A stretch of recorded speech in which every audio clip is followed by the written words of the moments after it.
Am I ashamed of myself? Yes. Does that change anything? No. It has been 2 months since my last reading roundup, and how many books have I read since, Eleanor?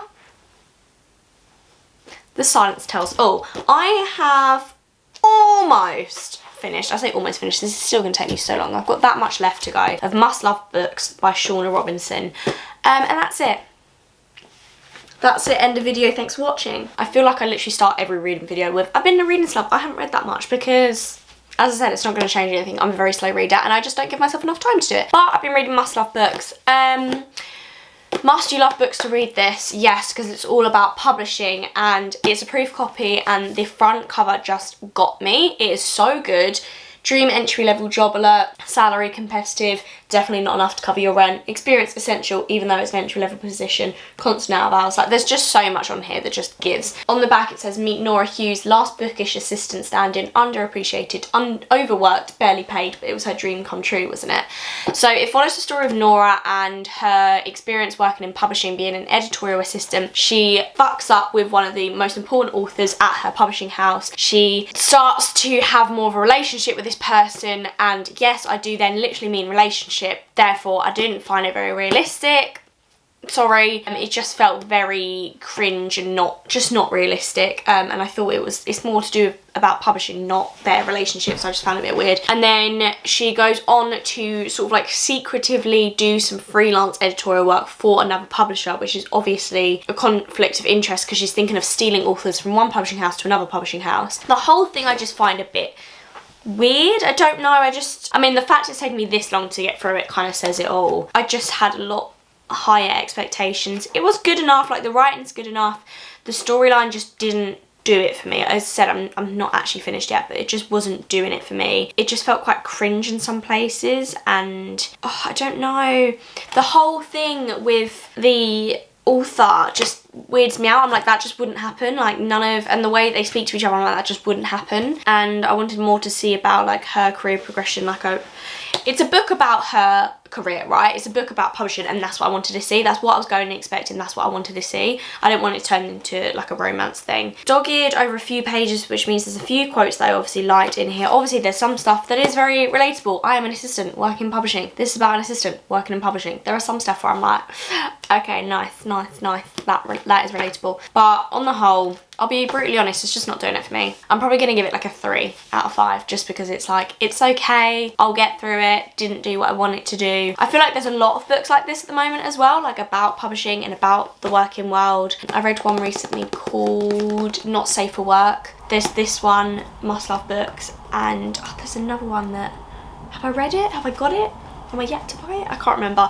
But there's another one on a similar sort of storyline, so it's definitely making a resurgence of that sort of demystifying publishing in a book, which is weird. Someone at work got a proof copy of it. Oh, that's gonna really annoy me. It's like a one-word thing. And that's it. I've tried to start getting back into audiobooks again because that was really helping me like boost up my book count each month, knowing that I read an audiobook, so that was another book to tick off. I might actually listen to at the moment. I started listening to a book and I just couldn't get into it, so I stopped reading it. So I'm currently listening to Yinka, Where Is Your Husband? I'm on, what chapter am I on? Okay, I'm on chapter like 3 of like, well, let me show you. So I'm here and I've got, brilliant. So that's what I'm listening to at the moment. So I'm going to try and do that, especially on my commute. There's no Wi-Fi on the Lizzie line, so I'm going to try and listen to that or read an actual physical book. Every month I'm literally like, I'm going to read more, I'm going to read more. Never happens, but there we go. I don't really know, I don't really have it. There's no point in me waffling on for ages because that's basically it. Let's try and find some of the quotes. Let's try and find some of the quotes from this book. So Parsons is the publishing house she works at. Parsons' official line was that low advances left room for aggressive marketing, and that this, combined with a decent royalty structure, ensured authors were fairly compensated. In truth, Parsons framed authorship as an act of generosity. Sharing knowledge with your peers is the best way to contribute to the profession, their author guide read. What is that noise? The implication, Nora thought, was that writing a book, expecting to profit from it, would be ghastly. Next. This is annoying when I turn over the page and I don't actually know which quote. Normally it stands out to me, again, once I read it, but this page I'm like, what was I trying to quote here? Oh, yeah, okay. She needed to be more than a 3. Oh, that's another thing. That's another thing I really didn't vibe with in this book. Major trigger warning. Literally just at one point, she is like, oh, I look in the mirror and I think about killing myself. Sorry?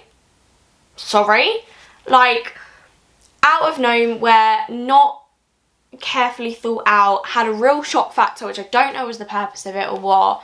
Didn't like it, didn't vibe with it. So in this context, when she's talking about being a 3, they're talking about like a happiness scale, I'm pretty sure, and she's basically saying that she's like a 3, like she's not very high. And so she says she needed more than her, she said no matter how much she tried to cling to her list, she knew everything on it was minor. It was supposed to distract her from not having a greater purpose in life, but Julie's poetry ambitions and Eric's future family vacations and Kelly's New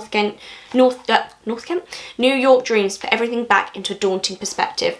She needed more than her list of scraps to cling to. She needed to be more than a 3.